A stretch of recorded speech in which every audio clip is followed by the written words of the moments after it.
Okay, so you know that feeling like when you're trying to figure out what you're going to do with your life? Yeah. It doesn't really matter if you're 15 and staring down college applications or like me looking over the hill at 50. Right. It's this really fundamental question. Yeah. Like, what are we supposed to do with this life? It's a question that really, I think, resonates with everybody at any age. Totally. And today we're tackling it head on. Okay. So for this deep dive, we read Designing Your Life, How to Build a Well-Lived, Joyful Life Oh, excellent. by Bill Burnett and Dave Evans. Okay.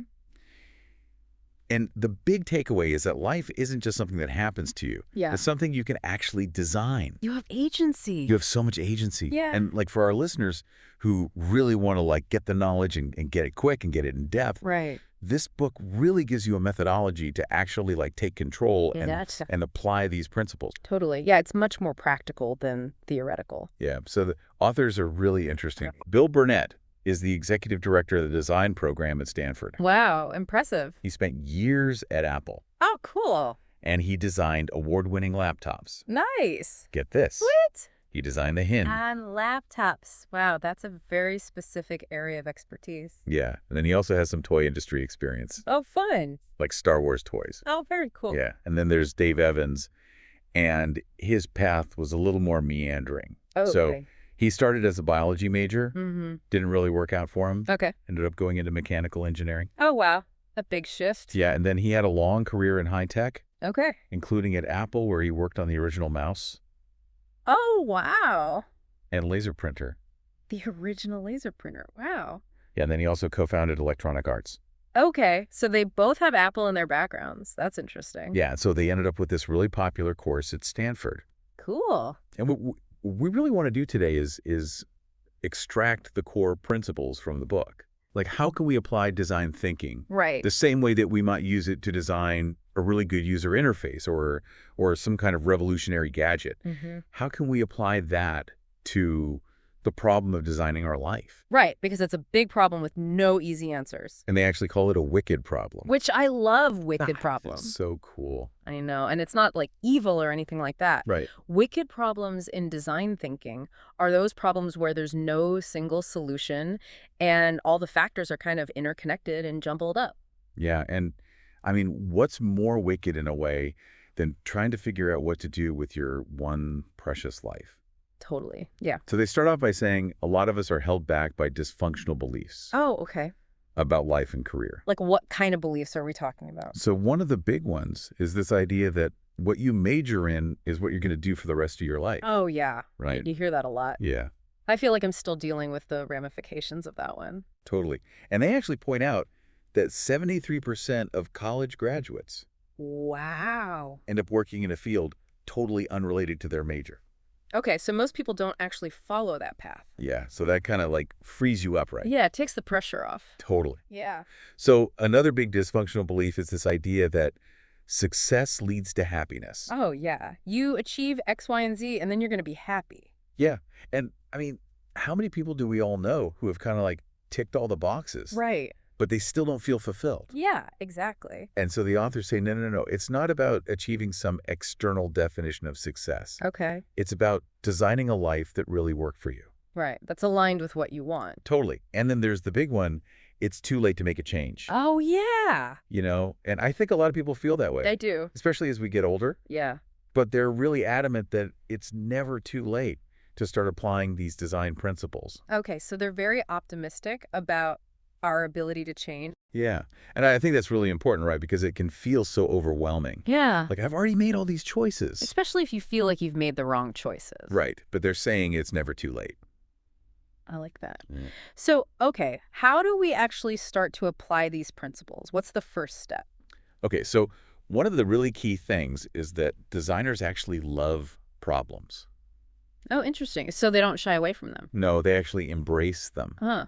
because problems are the raw material of design. Okay, that makes sense. And a really fundamental skill is this idea of reframing questions. What do you mean by that? So instead of getting stuck on the initial way a problem is presented to you, Mm-hmm. you kind of like look at it from different angles. Okay, so you're not taking the problem at face value. Exactly. Yeah. And so, for example, Mhm. you know, the classic question, what do you want to be when you grow up? Right. They say reframe that to who do you want to become? Interesting. So it's not about a specific job title. Right. It's about who you are as a person. Exactly. I like that. And it's not about a fixed endpoint. Right. It's about the journey. It's about growth and change. Totally. Okay, so one of the first principles they introduce is this idea of start where you are. Okay. And it's really foundational. Right. And it's this idea of you are here. Like on a map. Yeah, you can't map out a new course unless you know where you're starting from. That makes sense. Right. And so part of that is understanding what they call gravity problems. Gravity problems, like what are those? So gravity problems are those realities that you essentially can't change. Okay. Like the law of gravity, or like they point out, Yeah. the cultural and economic realities of being a poet. Okay, so like the fact that poets don't tend to make a lot of money. Exactly. Yeah.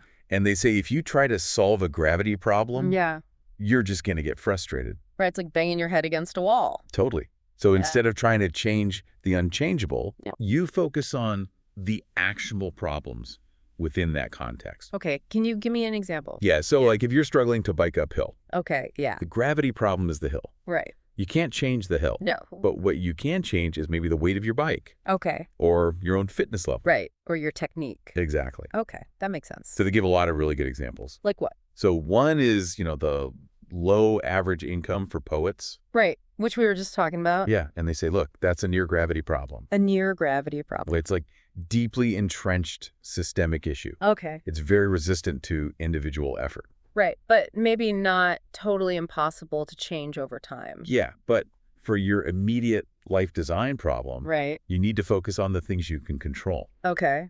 So instead of trying to like radically alter the literary marketplace, Right. you could focus on, exploring alternative income streams, like teaching or grant writing, That makes or building a strong freelance writing portfolio, Right. or finding innovative ways to connect with readers. Okay, so it's about finding workarounds within the constraints. Exactly. And another example they give is someone who's been unemployed for 5 years. Oh, okay. Yeah, that's a tough one. Yeah, and the gravity-like aspect of that is that some employers might have a negative perception of that gap. Right. It's hard to explain that on a resume. Exactly. But what you can do is focus on rebranding yourself. Oh, okay. So like volunteering to gain new skills or really clearly articulating any achievements or personal growth you had during that time. Okay, so you're reframing the narrative. Yeah, and maybe even exploring industries where that gap wouldn't be seen as negatively. Right. So finding a better fit. Exactly. Yeah. Okay, what about feeling like an outsider in a family business Yeah. where there's no real path to advancement? That's a tough one because you can't really change the family dynamics. Right, and that's where they say, okay, maybe you focus on optimizing other areas of your life. Like what? Yeah. Work-life balance, Okay. since there might not be as much pressure to climb the ladder. Right. Or maybe you focus on becoming so exceptionally skilled and indispensable in your current role that it doesn't really matter that you don't have the family name. Right. You make yourself so valuable that they can't ignore you. Exactly. Okay, last example. Okay. Someone wants to become a doctor, but they're really put off by the, decade or more of education and training. Yeah, that's a long haul. And so the gravity problem there is the time commitment. Right. But what they can do is explore alternative paths within healthcare. Oh, so maybe they become a nurse or a physician's assistant. Right. Or they find some other way to contribute to health and well-being. Okay, that makes sense. So it's really about understanding what's fixed Mm-hmm. and then focusing your energy on the things you can change. It's about having agency. Totally. Okay, so they have this really helpful tool Yeah. for assessing your current, you are here, Okay. and it's called the HWPL dashboard. HWPL, what does that stand for? It stands for health, Okay. work, play, And love. love. Okay. Interesting. And it's a really simple but powerful tool Okay. to help you assess your level of satisfaction Right. and the energy you're investing in these 4 areas of your life. Okay, so it's like a snapshot of your current well-being. Exactly. Okay, so let's break down those 4 areas a bit more, Okay. starting with health. Okay. When they talk about health, what do they actually mean? So it's not just about physical health. Okay. It's about your mental and emotional health, too. Right, so it's a holistic view of health. Exactly. It's about how you're feeling on all levels. Okay, and then what about work? I think most people have an idea of what that means. Yeah, but they actually have a broader definition. Oh, okay. So it includes paid employment, Mm-hmm. but it also includes any activity where you're contributing to the human experience. Okay, so it could be volunteering Yeah. or taking care of your family. Right, or even like making art. Anything where you feel a sense of purpose. So it's really about how you engage with the world. Exactly. Okay, what about play? Play. Yeah. I like that one already. Play is any activity you do purely for the joy of it. Oh. So it's not about achieving some external goal. Yeah. It's about the intrinsic enjoyment of the activity. Can you give me an example? Yeah, so like playing a game with friends for fun, Okay. as opposed to training really hard for a competition. Right. Even if you enjoy the training, it's still goal-oriented. Exactly. Okay. And what about love? I'm curious to hear how they define that one. So love is about the presence and flow of affection and connection in your life. Okay.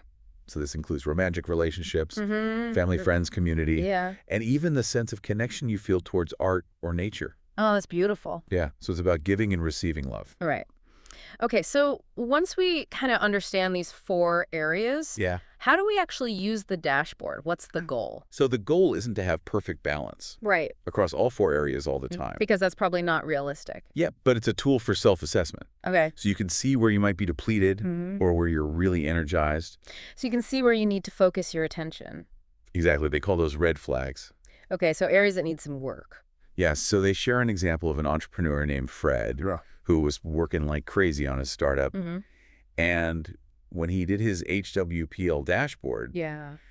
he realized his health and play were like non-existent. Oh, no. Yeah, and his work was overflowing. Right. And his love was okay because he had a really supportive family. Okay. But he realized that he was neglecting his well-being. Yeah, that's not sustainable. Exactly. And so he made some intentional changes. Like what? He hired a personal trainer. Okay. He started listening to audiobooks during his commute. Oh, that's a good idea. Yeah, and it made a big difference. So even small changes can have a big impact? Totally. They also talk about Debbie, who was a product manager at Apple, and she took a career break Okay. to take care of her newborn twins. Wow, that's a big life change. Yeah. And initially, she thought her work quadrant would be empty. Right, because she wasn't working in a traditional sense. But then she realized that being a caregiver Yeah. was actually incredibly demanding work. Oh, absolutely. And it gave her a new perspective on the value of that work. I love that. Yeah. And then even Bill Burnett. The author. Yeah, he shared his own experience. Oh, cool. And he was surprised to find that play was a red flag for him. Really? Yeah, even though he had a fulfilling career and strong relationships. Interesting. He realized he needed to make time for things he just enjoyed doing. Yeah, sometimes we forget to do that. Totally. And his love quadrant was really strong. Okay. So it just shows that everyone's dashboard is going to look different. There's no one right way to have a balanced life. Exactly. Okay, so the dashboard helps us understand where we are now. But how do we figure out where we want to go? So to do that, they introduced this idea of building a compass. Building a compass. Yeah, and this involves defining your work view. Your work view. Okay. And your life view. Life view. So what's a work view? So your work view is basically your philosophy about work. Okay. Like, why do you work? Mm-hmm. What do you consider to be good work? Right. What's the purpose of work in your life? Okay. And how does it connect to your sense of identity? So it's more than just what you do for a living. Right. It's about your fundamental beliefs about work. That's deep. Yeah. And they give some really good questions to help you figure this out. Like what? So like, why do you feel you need to work? Mm-hmm. What does work contribute to society? Okay. What defines good work for you personally? Right. What's the relationship between money and the value of work? Interesting. And how do things like personal growth and learning fit into your understanding of work? So it's really getting at the core of your motivations. Okay, and then what about life view? What is that all about? So your life view is your broader set of beliefs Okay. about the world and how it works. So like your worldview. Yeah, it's about the meaning and purpose of life, Okay. the importance of family and community, Right. your beliefs about good and evil, Mm-hmm. and any spiritual beliefs you might have. So it's the big picture stuff. Totally. Okay, so once you've kind of articulated your work view and your life view, Right. what do you do with them? So the next step is to look at the coherency between them. Coherency. Yeah, like do they align? Oh, okay. Are they in conflict? Right. And the idea is that you're going to feel most fulfilled Mm-hmm. when your actions are aligned with your beliefs. That makes sense. Right? And they give a really great example of a guy named Parker Palmer, Okay. who initially pursued a career in social justice Mm-hmm. because he was inspired by his heroes. Okay. But then he realized He was trying to live their purpose. And not his own. And so what did he do? He ended up reframing his path. Okay.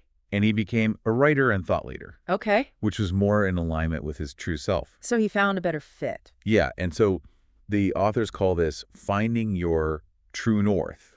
True north, like a guiding star. Yeah, it's that internal sense of whether you're on the right path. Okay. Or if you need to make a course correction. And they say those course corrections are totally normal. Yeah, they use the analogy of a sailor. Okay. Who's navigating the open sea. Right. You're not always going to have a direct route. Yeah, you have to adjust to the wind and the wave. Exactly. Yeah. And so your work view and life view become your compass. To help you stay on course. Totally. Yeah. So this has been a really great overview of the first stages of life design. Yeah, it's a lot to take in. But it's so valuable. Yeah. So for our listeners, what are the key takeaways? Well, first, I think it's important to be aware of those dysfunctional beliefs, Right. the things that might be holding you back. Yeah. And then you want to get a clear understanding of where you are now using that HWPL dashboard. Totally. And then start to articulate your work view and your life view. Yeah, build that compass. Exactly. And remember, it's an ongoing process. Yeah, it's not about finding the one right answer. Right. It's about constantly learning and adapting. Totally. Yeah. So for you, our listener, we really encourage you to take those first steps. Yeah. Do your HWPL dashboard. Start writing down your thoughts about your work view and life view. And here's a final thought to leave you with. Okay. Now that you have a better sense of where you are and where you want to go, what's a small experiment you can do Okay. to test a new path? Right. Or address a red flag on your dashboard? I love that. And what assumptions about your work or life are you now questioning?